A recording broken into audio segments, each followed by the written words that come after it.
Kratos originally was not motivated by revenge. If I say Kratos, a few words are likely to come to mind. Anger, revenge, rage, death.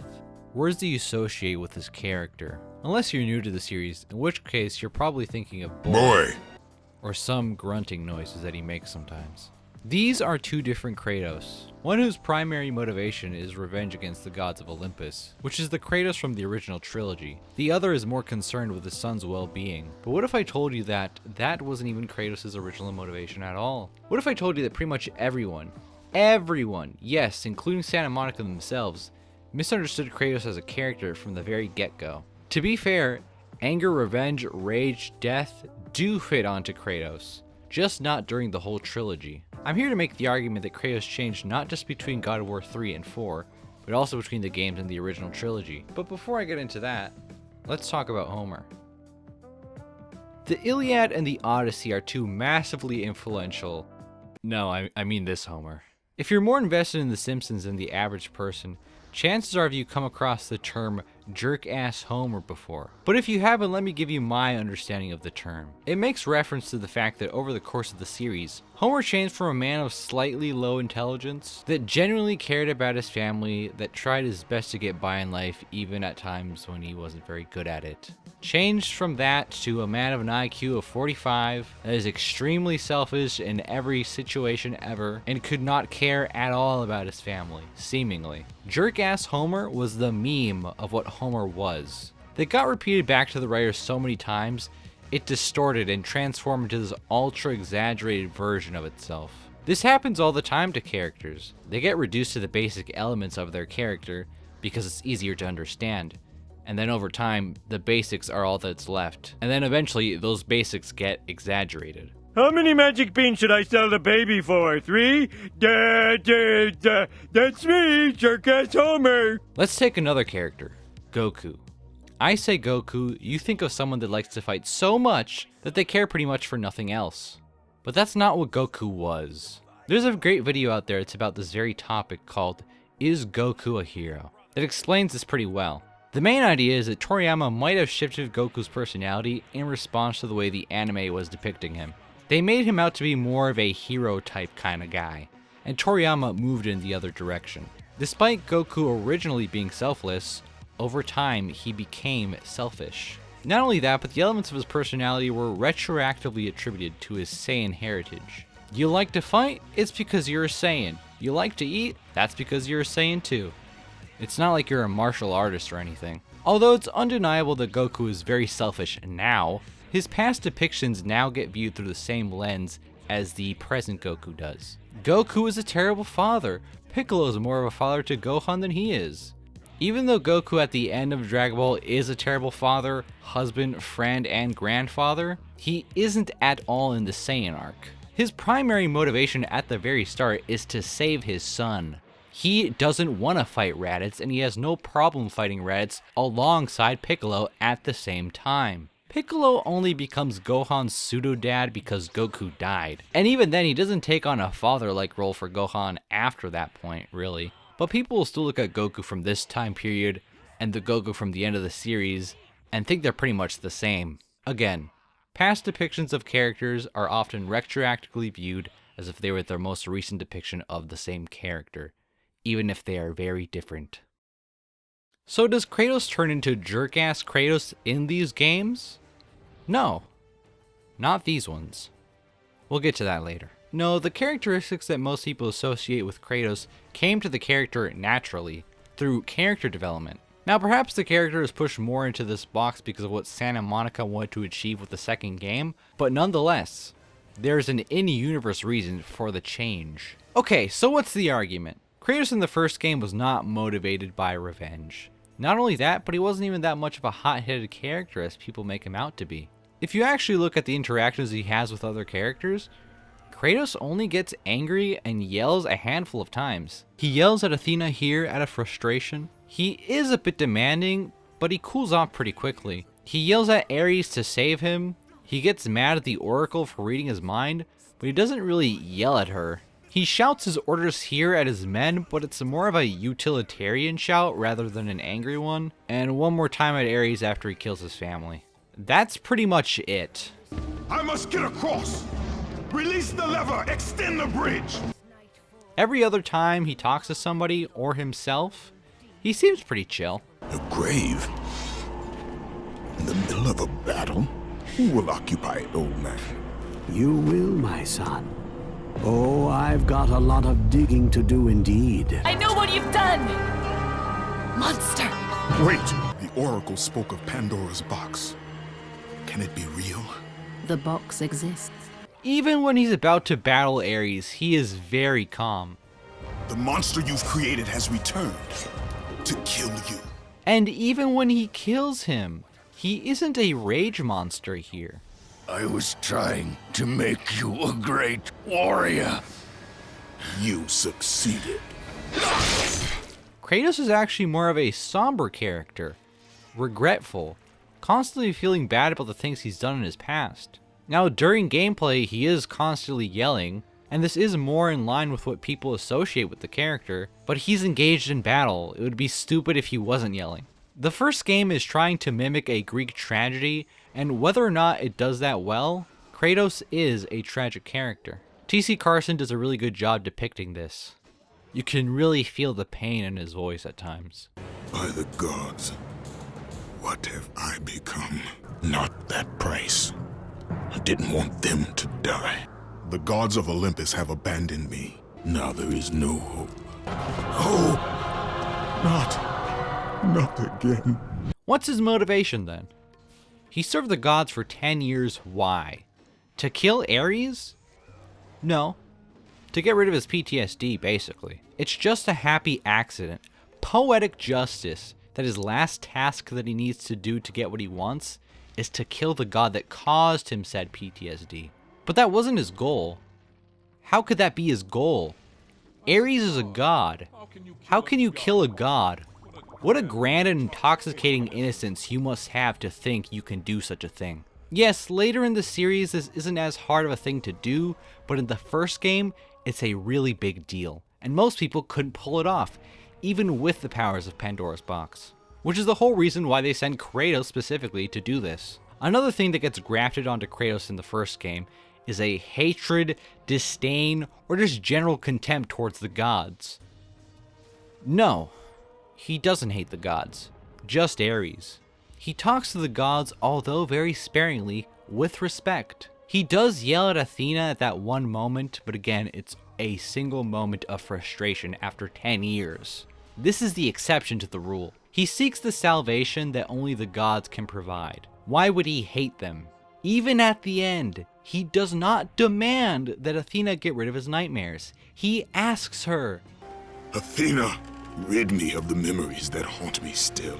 After he's already done the thing asked of him. Even when they end up tricking him, he doesn't curse them, he doesn't yell at Athena, he doesn't vow revenge on the entire pantheon. He solemnly accepts the fate that they have chosen for him, and he chooses to redacted himself. Not out of spite or anger, but because he legitimately sees no other way out. If the gods won't help him, then that's it. He isn't really bitter about it because he's a simple mortal. How could you go against them? You can't. They're gods. And although he did just kill one of them, it was with their help. A lot of people seem to forget that part. They allowed him to do this. They helped him do this. He died trying, and only with Zeus's help did he return. The gods are so much greater than him, and he knows it. But then that changed. The gods had other plans.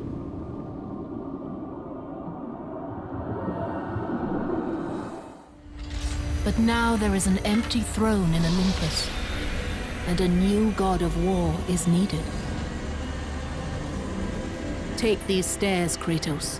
They lead to your ultimate reward. They made him a god, and yet they didn't give him what he wanted. This is when the shift happens. This is where the rage we all associate with Kratos comes in, and it completely makes sense narratively. Kratos is now on par with the rest of the gods. He lives amongst them. He probably dines at the same table as all of them do. And they probably invite him to the meetings where they decide the fate of people like Odysseus. He is The god of Olympus?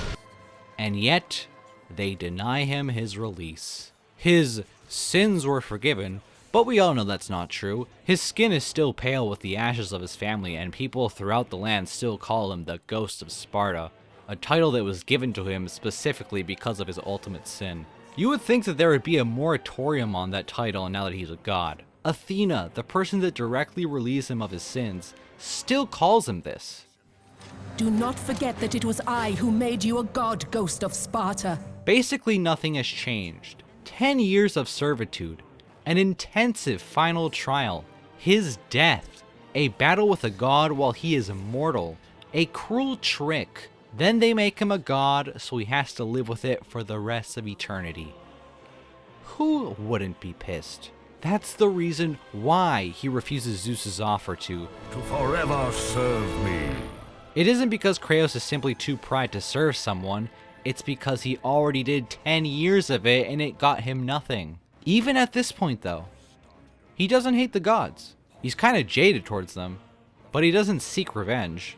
In the second game, he only wants revenge on Zeus, and even feels bad for killing Athena. Athena! No! He even tells her that he doesn't want to kill the other gods. I do not seek to destroy Olympus, only Zeus. It's only after Athena assures him that they will side with Zeus that he changes his tune. Even this Kratos is a bit more human than you might think. When he sees his wife, all he wants is her forgiveness. He essentially breaks down emotionally. I am so sorry, my love. Can you ever forgive me? When he learns that Sparta is no more, he is upset at the thousands of lives that were ended basically because of him. His new family died because of him, just like the old one did. He had found a new family in the warriors of Sparta. It isn't until God of War 3 where Kratos has had enough with everyone's shit. It does make sense, but it does lean a little too much into the realm of Kratos caricature. Even then though, I wouldn't call him jerk-ass Kratos. This is simply the Kratos that most people know because the third game is the one that most people played. So their perspective on him as a character is skewed towards this depiction. So if this isn't jerk-ass Kratos, which one is? Chains of Olympus. Now, I'm not saying it's a bad game. People say it's pretty cool. I personally never played it, so I don't know. But this is full-on jerk-ass Kratos. This game came out after the second one, but takes place before the first. Most recent depiction of a character being retroactively made to be the way the character always was? Check. Kratos is pissed at the gods here, because he was pissed at the gods in the end of the last game. Even though in the first game he was very, very respectful towards them, but in one moment of anger. Olympus needs you. I grow tired of the gods' requests, Athena. I have given enough. No, you haven't. Not yet. This game takes place 5 years before the first game does. We don't really get the vibe that Kratos was fed up with the gods the whole time he served them. Again, it was a moment of anger after 10 years of obedience. What does Atlas want with the sun god? Kratos doesn't talk like this until he becomes a god. He talked like a normal person before that. The king of the gods does not aid me, Eos. I am but a slave to Zeus and Olympus. Kratos didn't think that. Like, ever. He thought that of Ares because of all the bad things he made him do, but not the rest of the gods. The gods have broken their word to me many times. No, they haven't. They haven't broken any words yet. Also, Kratos, you're talking to a god. You should be showing respect. Is this all you would have me do? Is there nothing else? Lord Poseidon, what does Atlas want with the sun god? The oracle spoke of Pandora's box.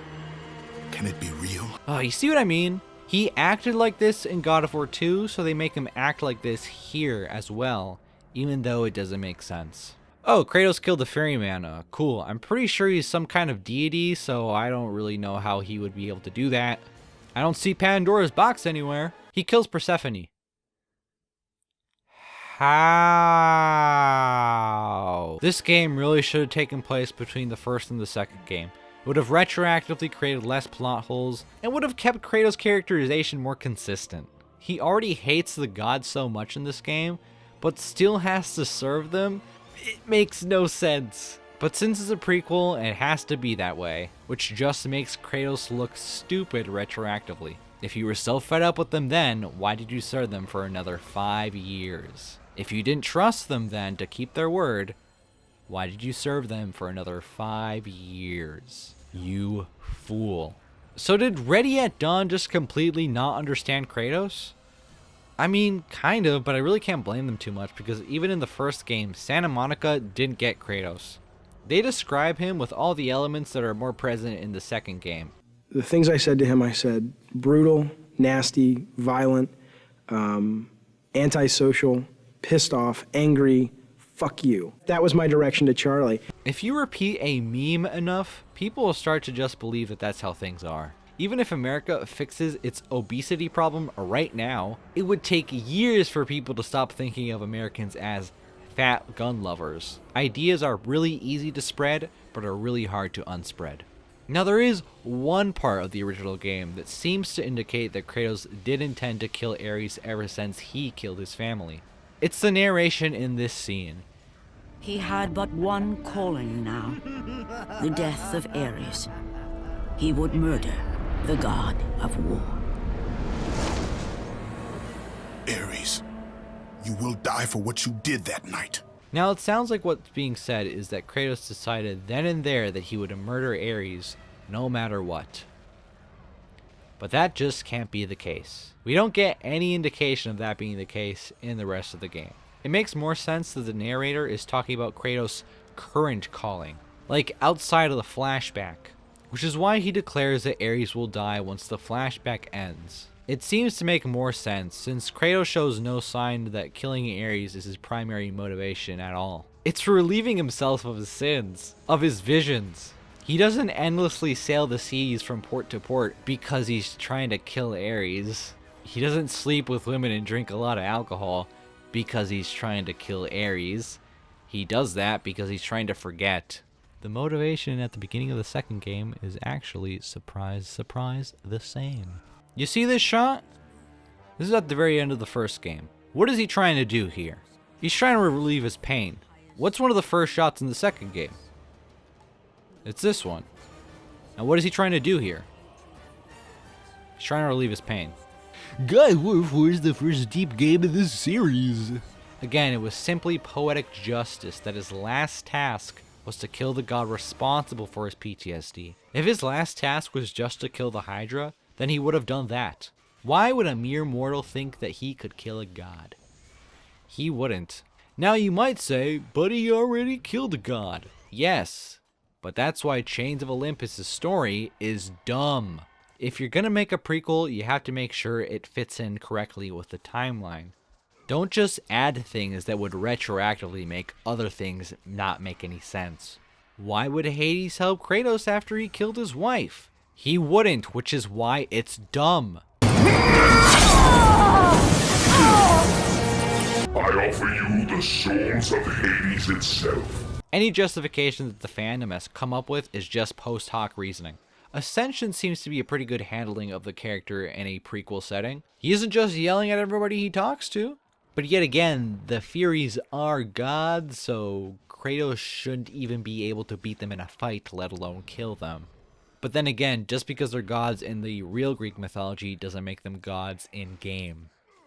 I do think it's kind of dumb that Kratos has retroactively made this very important pawn in Ares' plan to take over Olympus, when originally that just wasn't the case. But that's more of a plot issue rather than them getting Kratos wrong. The ending is... well, they get Kratos right. He doesn't want to kill Orcos, and he talks to him calmly and whatnot. But then Orcos says, Destroy the oath. Kill Ares. Have your revenge.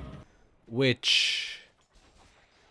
why? Like, they did everything else right but that. The narrator says he goes on to undo all that he had wrought, which again indicates that he's trying to get rid of his memories and make things right. Not so much that he's gonna go kill Ares. Also, it makes the first game stupid because he was serving the gods for 10 years for what?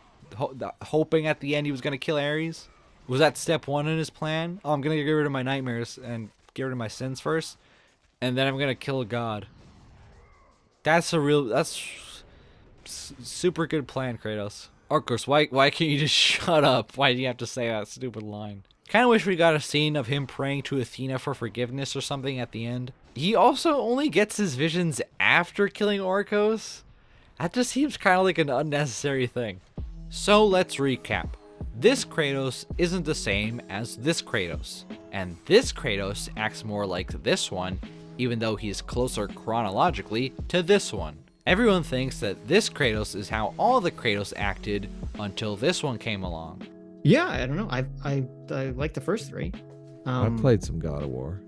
The plot isn't really the selling point. Supposedly, the complaint is that there's more plot in the new Ragnarok games and that Kratos' character is different, which for someone who liked the first three God of War games, I'd say that's good. I mean, the first three God of War games were like just super action heavy edginess, which was fun to play.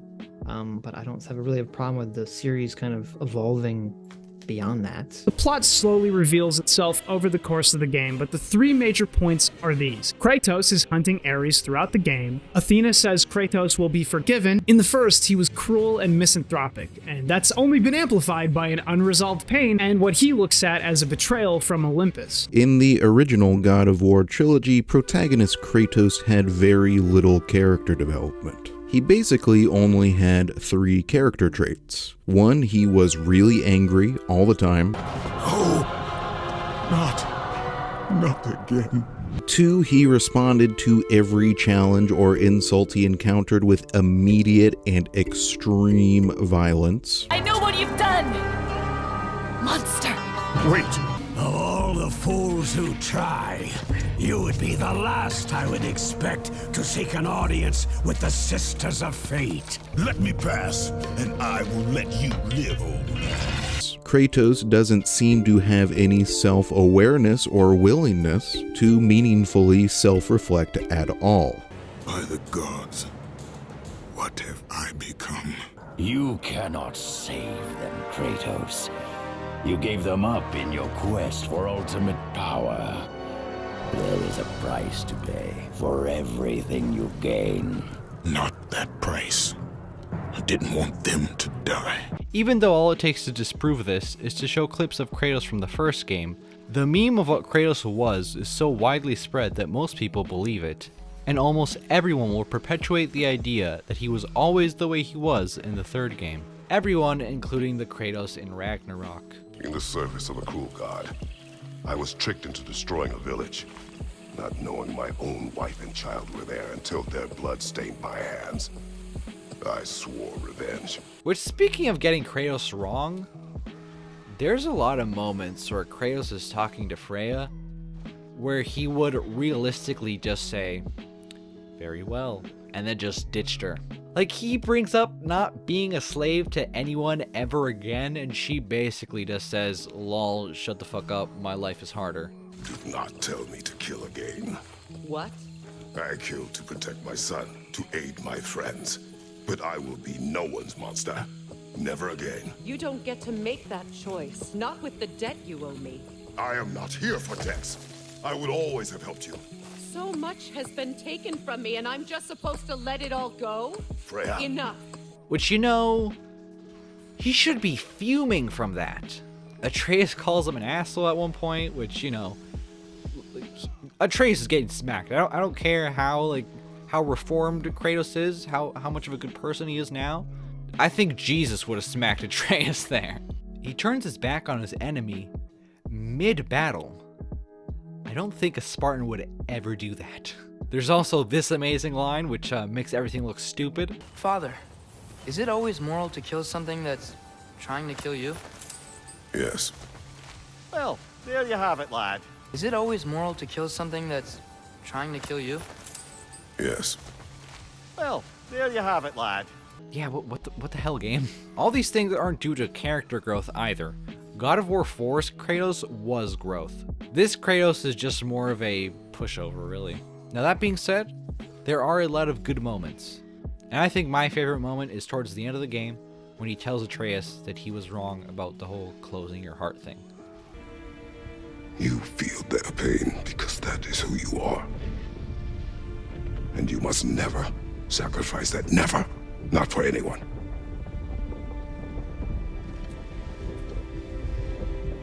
I was wrong, Atreus. was wrong. Even though the closing your heart line was originally in reference to your enemy, not just innocent bystanders. But you know, whatever. But that's enough about the new God of War. That could be its completely own video. Alright, you've made it to the end of the video. Do you agree with me? Do you completely disagree with me? Do you think I'm a fool? Do you think that Kratos was always a rage monster? Do you think that Kratos always just wanted to kill all the gods forever because of how wronged he was, even from the first game? Do you think I'm a mega-brained individual? Do you feel enlightened after watching this video? What feelings does this video provoke in you? Let me know in the comments. Please leave a comment down below. Leave 2 comments even. That'd be great too. Also, let me know how did my microphone sound. This is the first video I'm using the microphone. It's a work in progress experiment, so let me know. Did you watch the video? Let me know in the comments if you made it to the end of the video. Alright, peace. Have fun playing the new God of War.